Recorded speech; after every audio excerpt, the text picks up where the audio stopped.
In this video, we will analyze the Ukrainian counterattack north of Liman.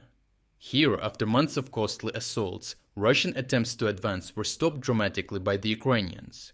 However, the Ukrainians did not simply sit behind their defensive lines waiting for the enemy to attack again, and prepared a plan to break the Russian lines wide open.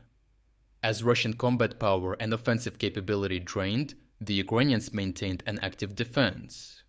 The Ukrainian Third Army Corps conducted repeated local counterattacks, supported by artillery strikes and drone operations, which continuously drained Russian manpower and resources, preventing them from launching larger assaults. However, Ukraine was quietly preparing something larger.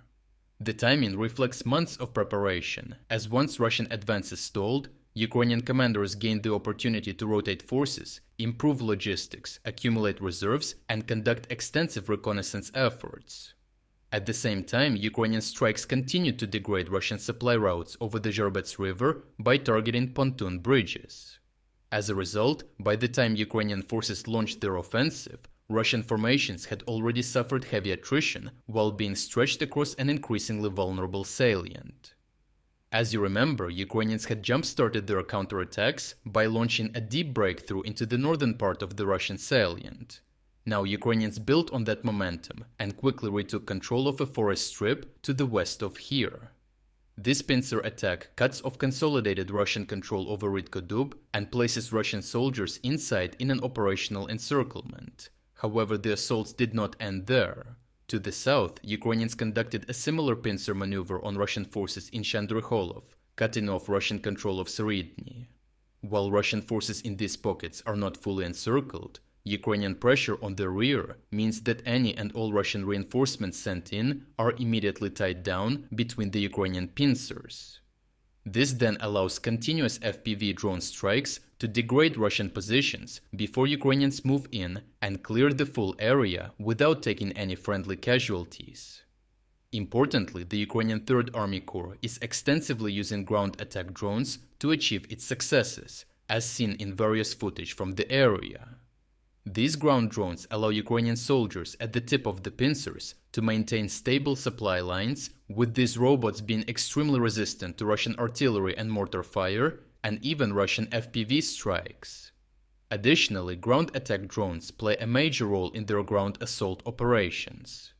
Smaller vehicles akin to remote-controlled toy cars are strapped with explosives and driven straight into Russian bunkers or buildings, detonating and collapsing entire structures and strong points full of Russian soldiers at barely any cost. Then, on the larger drones, Ukrainians mount heavy machine guns to engage Russian soldiers directly or suppress enemy positions, allowing Ukrainian assault troops to close the distance safely. These machine gun ground drones excel at their task, as on the Ukrainian battlefield, staying light and mobile during an assault can mean the difference between life and death for soldiers under heavy enemy drone observation and strikes, as well as drawing enemy fire onto the way more heavily armored ground drone.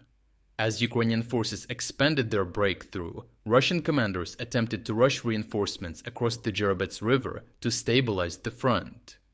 Understanding the importance of preventing this, the Ukrainians took countermeasures, and these efforts quickly turned into another series of disasters. The Ukrainians have established firm FPV fire control over the crossings, preventing the enemy from reinforcing the areas under Ukrainian attack. Released footage shows even single Russian soldiers being targeted while trying to cross the river, while the vehicles used to transport them to the crossing points are also hunted down by Ukrainian drone operators. Overall, the Ukrainian counteroffensive against the Russian salient near Liman is steadily producing results by combining sustained attritional pressure with carefully prepared offensive operations. The Ukrainian forces have expanded their breakthrough and placed the entire salient under increasing risk of collapse, while the extensive use of ground drones continues to preserve Ukrainian lives while improving their battlefield effectiveness, allowing Ukrainian commanders to maintain relentless pressure on increasingly strained Russian forces. Through these developments, the Ukrainian battle to eliminate the Russian salient north of Liman is showcasing how Ukraine transforms active defense into an offensive opportunity. To watch uncensored combat footage that we used in this report, check out our interactive news map. Here we are unrestricted by the YouTube policies and can finally show you the full uncut version of what really happened. But what is even more important, this map will give you access to all our analysis of significant events that go far beyond of what we can include in our short daily videos. Finally, we are officially releasing the second generation of our interactive map. What you are seeing on your screen right now is a significantly enhanced and far more powerful version of the map that has even more advanced features and news analytics tools. To celebrate the launch of the new map, we are also launching a 50% sale on all subscription plans. Starting from just $4.99, you will not only gain premium access to the map, but you will also unlock all our exclusive strategic updates, frontline overviews, and strategic geopolitics videos. So check out the link in the description to become an exclusive member of our community. I truly appreciate everyone who stepped up to join us. Your support means the world to us.